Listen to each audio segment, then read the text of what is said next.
আসসালামু আলাইকুম। সবাই কেমন আছেন? আশা করি আল্লাহর অশেষ রহমতে সবাই ভালো আছেন। আজকে আমি কিছু ফল কিনতে আপনার সাথে কথা বলছি। কলা নিয়ে নিয়েছি। এখানে কিন্তু পেয়ারা খুব টাটকা ছিল, তাই কিছু পেয়ারাও আমি নিয়ে নিয়েছি।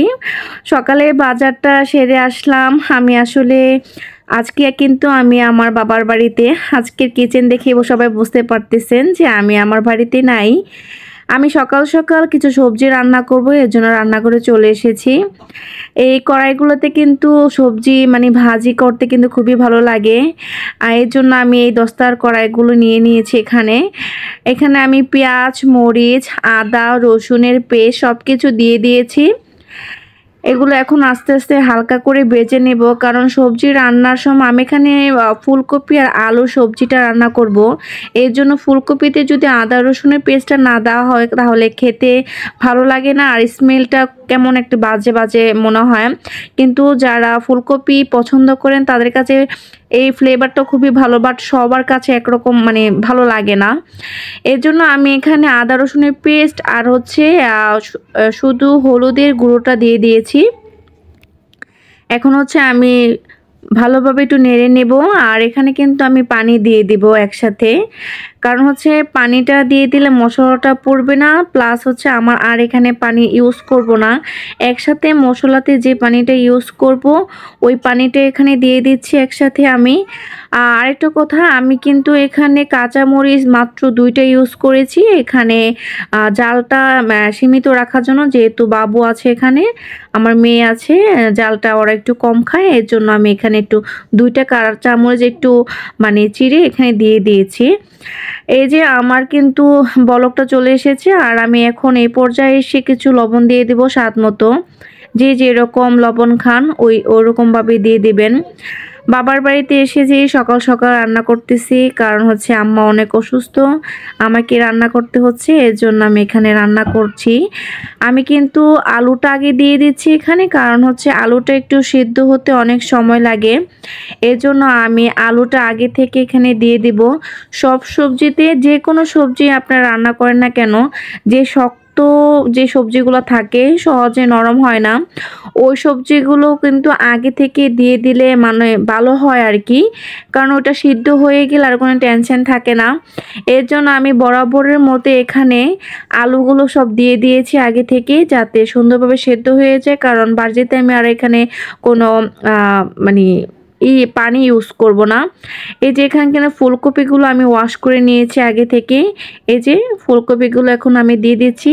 ফুলকপিগুলো এইভাবে কেটে নিলে হয় কি, বাজিটা হতে বেশি সময় লাগে না, আর খেতেও কিন্তু খুব নরম হয়, ভালো লাগে খেতে। আপনারা কে কে এভাবে ফুলকপি ভাজি করেন আমাকে জানাবেন। আসলে এই ভাজিটা কিন্তু রুটি বলেন, ভাত বলেন, পোলাওয়ের সাথে অনেকে খেতে পারেন, অনেক ভালো যায়। শুকনো শুকনো হবে একদম, আর পানি যাবে এখানে। আমি ঢাকনাটা দিয়ে দিচ্ছি। আর এই পাশে কিন্তু আমি বাজিটা হচ্ছে, আর আমি এখানে গরম ভাতটা কিন্তু হয়ে গিয়েছে, আমি মার গেলে নিয়েছি। এখন একটু মানে গরম ছ্যাঁকটা দিয়ে দিলে হয় কি, সারাদিন যদি ভাতটা থাকে তাহলে আর ভাতটা নষ্ট হয় না। এই যে একদম গরম দোয়া ওঠা সকালের ভাত। আরেকটা পলিসি কিন্তু আপনাদের এখানে দেখাচ্ছি আমি, আমাদের এখানে গ্যাসের পরিমাণটা খুবই কম। এই যে আমি ঢাকনার উপরে একটা ইট দিয়ে দিয়েছি। এই ইটটা দিলে হয় কি, ভাপটা আর বাইরে থেকে বের হতে পারে না, আর সবজি তরকারিটা সুন্দরভাবে একদম সিদ্ধ হয়ে আসে। দেখেন কি সুন্দরভাবে হচ্ছে। এই টেকনিকগুলো আসলে ফলো করলে তাড়াতাড়ি রান্না করা যায়।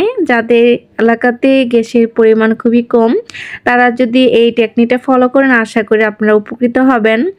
আমার কিন্তু এই যে ভাজিটা প্রায় হয়ে এসেছে, ভাজা ভাজা হলে আমি নামিয়ে দেব। আর এখানে কিন্তু বেশ কিছু ধনিয়া পাতা দিয়ে দিচ্ছি। ধনিয়া পাতা ফ্লেভারটা না আসলে আসলে আমার কাছে এখন ভালো লাগে না, যেহেতু শীত শীত পড়ে গিয়েছে। এর জন্য যদি ধনিয়া পাতাটা ইউজ করা হয় যে কোনো ভাজি তরকারিতে, খেতে কিন্তু মন্দ হয় না, ভালোই লাগে। এই যে দেখেন লুকটা কেমন এসেছে, লুকটা কিন্তু ইয়ামি লাগছে। আমার ভাজি টাজি সব কমপ্লিট করা শেষ। এখন হচ্ছে আমি পালং শাকের একটা হালকা ঝোল করব, পাতলা ঝোল যেটা বলে। এটার জন্য আমি এখানে হাঁড়িটা বসিয়ে দিয়েছি, তেলও দিয়ে দিয়েছি। এখানে পালং শাককে ঝোল করার জন্য আমি এখানে 2টা কাঁচামরিচ একটু চিড়ে দিয়েছি, হালকা ফাটিয়ে দিয়েছি আর কি হাতে, আর হচ্ছে লাল পেঁয়াজটা ইউজ করেছি। এখন কিন্তু লাল পেঁয়াজটা খেতে খারাপ লাগে না, আমার কাছে ভালোই লাগে। রান্নার ফাঁকে এখানে 2টা দেশি মুরগি চলে এসেছে, দেখেন মানহা কিন্তু আদর করছিল, ওর মামা নিয়ে এসেছে, দেখতে কিন্তু খুবই সুন্দর লাগছিল, এই জন্য একটা ক্লিপ নিয়ে নিলাম। আমার কিন্তু এখানে পেঁয়াজটা মোটামুটি ভাজা ভাজা হয়ে গিয়েছে, এর জন্য আমি পানি দিয়ে দিচ্ছি, কারণ হচ্ছে আগে থেকে পানি দিলে মশলাটা পুড়ে যাওয়ার সম্ভাবনা থাকে না। আর এখানে আমি একটু আদা রসুনের পেস্ট ইউজ করব, কারণ হচ্ছে পালং শাকেরও একটা নিজস্ব ফ্লেভার থাকে, এটা যদি দিয়ে দিই তাহলে স্ট্রং ফ্লেভারটা চলে যায়, খেতে খুবই ভালো লাগে। আর হচ্ছে স্বাদ মতো লবণ দিয়ে দিচ্ছি এখানে আমি। এই যে এখন একটু নেড়ে চেড়ে নেব।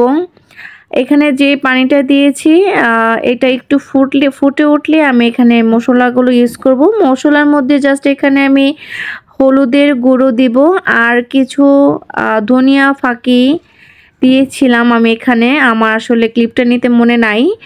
আর হচ্ছে আমি এখানে পানি দিয়ে দিয়েছি একসাথে। এই পানিটার মধ্যে পালং ফুটে উঠলে আমি কিন্তু পালং শাকটা দিয়ে দিব, কারণ হচ্ছে কি এর মধ্যে আর কোনো পানি যাবে না, যেহেতু আমি ঝোল করব। এইভাবে যদি আপনারা রান্না করে দেখেন তাহলে হয়তো বা খেতে খারাপ লাগবে না।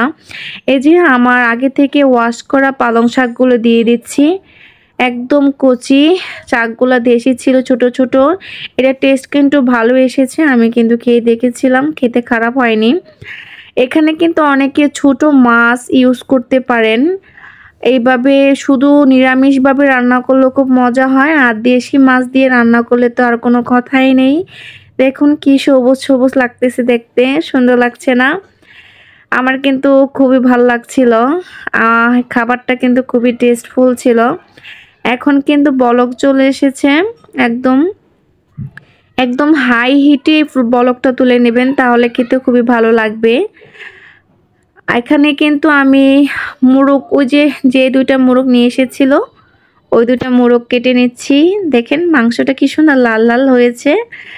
ওই মোরগটাই আমি এখন রান্না করে নেব, যেহেতু আম্মা অসুস্থ, এর জন্য আমি পেঁপে আলুর একটা হালকা পাতলা ঝোল করব।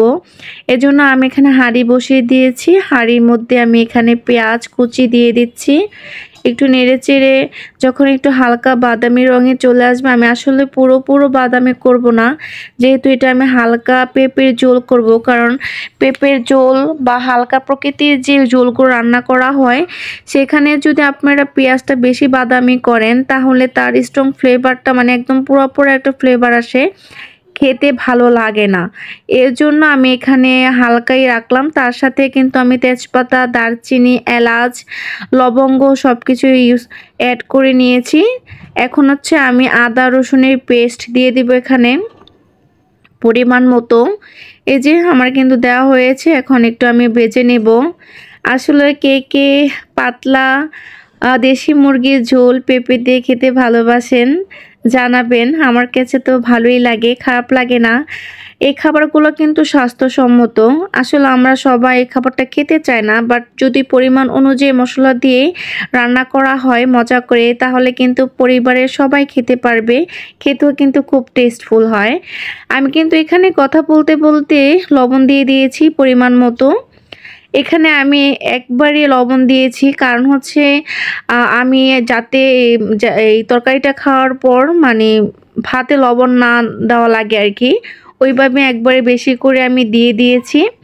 এখন পানি দিয়ে দিলাম, এখন মশলাগুলো অ্যাড করে নেব। আমি এখানে হাফ চামচ হলুদের গুঁড়ো আর হচ্ছে ধনিয়া গুঁড়ো ইউজ করেছি, আর হচ্ছে পরিমাণ মতো মরিচের গুঁড়ো দিব এখানে, সেটাও কিন্তু বেশি না, আমি কিন্তু একদম অল্প মশলাতে তরকারিটা রান্না করব।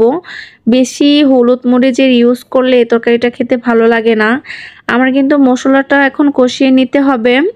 আমার কিন্তু এই যে কষাতে শুরু করেছি, মশলা ভালো করে কষিয়ে নিলেই এই যে উপরে কিন্তু তেলটা বেশি উঠেছে, আমার কিন্তু মশলাটা অনেকটা প্রায় হয়ে এসেছে। এখন হচ্ছে আমি আগে থেকে আমার মাংসগুলো ধুয়ে রেখেছিলাম, ওগুলা এখানে ইউজ করব আর কি। মানে হচ্ছে আমি এখানে কিন্তু মুরগির হাত পা কলিজা গিলা চামড়া যা আছে আমি সব কিছু নিয়েছি, কারণ এই তরকারিটা একসাথে দিলে হয় কি খেতে খুবই মজা হয়। আর আমি কিন্তু মুরগির পিস এখানে বেশি ইউজ করি নাই, জাস্ট 8-10 পিস নিয়েছি। আর হচ্ছে সবই মুরগির হাত পা গিলাগুলি নিয়েছি, কারণ এটা দিয়েই পেঁপে ঝোলটা খেতে খুবই মজা হয়। দেশি মুরগির আসলে ঝোলটাই খেতে খুব টেস্টি হয়। খেয়ে দেখবেন এভাবে অন্তত রান্না করে, ভালোই লাগে, খারাপ হয় না। এখানে কিন্তু এই যে আমি এখন ভালোভাবে নেড়েচেড়ে নিচ্ছি। এই যে মশলাটা দেখেন বেশি কিন্তু লাগছে না, যখন কষিয়েছিলাম তখন মনে হচ্ছিল একটু বেশি বেশি, বাট আমার পরিমাণ অনুযায়ী দেখেন এখন যখন এই যে মিশে যাচ্ছে মশলাটা দেখেন অতটা বেশি কিন্তু লাগছে না। আমি কিন্তু তারপরও পরে একটু হলুদ এখানে ইউজ করেছি, মনে হচ্ছিল একটু প্রয়োজন, তার জন্য এখানে আমি দিয়ে দিয়েছি। এই যে দেখেন কি সুন্দর একটা কালার আসছে, এই কালারটাই থাকবে, হালকা থাকবে, বেশি থাকবে না। এখানে জালটা কিন্তু এই তরকারিটা যারা মানে রান্না করবেন জালের পরিমাণটা অত বেশি দিবেন না, কারণ খেতে ওই টেস্টটা মানে ভালো লাগে না। আমি কিন্তু এখানে আগে থেকে কেটে রাখা পেঁপে আর হচ্ছে আলুর পরিমাণ একটু কম দিয়েছি, পেঁপেটা একটু বেশি দিয়েছি, আমি দিয়ে দিয়েছি এখানে। এখন এগুলো একসাথে আমি কষিয়ে নেব। এই যে দেখেন অবস্থাটা কি পর্যায়ে এসে আমি পানিটা দিচ্ছি এখানে। আমি একবারে বেশি করে এক হাঁড়ি জল দিয়ে দিয়েছি এখানে, কারণ এই হাঁড়ির জলটা আস্তে আস্তে ফুটতে ফুটতে কমে আসবে আর পেঁপেটাও সুন্দরভাবে সিদ্ধ হয়ে আসবে। এই যে আমি কিন্তু এখন ডেকে দিয়েছি এখানে, এইভাবে আমি ঢাকনা দিয়ে মিনিমাম 5 মিনিট আমি রান্না করেছি। এই যে বলক কিন্তু চলে এসেছে দেখেন। আমার পেঁপেটা কিন্তু এখনো সিদ্ধ হয়নি, আস্তে আস্তে স্লোভাবে হবে, কারণ পেঁপেটা সিদ্ধ হতে একটু সময় লাগে। অনেকে কিন্তু পেঁপেটা আগে থেকে সিদ্ধ করে রান্না করে, বাট আমার মতে কিন্তু পেঁপেটা যদি আগে থেকে সিদ্ধ না করে সরাসরি রান্না করেন তাহলে পুষ্টিগুণ বজায় থাকে। আমি এখন জিরা ফাঁকি দিয়ে দিচ্ছি। এই যে আমার তরকারি কিন্তু অলমোস্ট কমপ্লিট।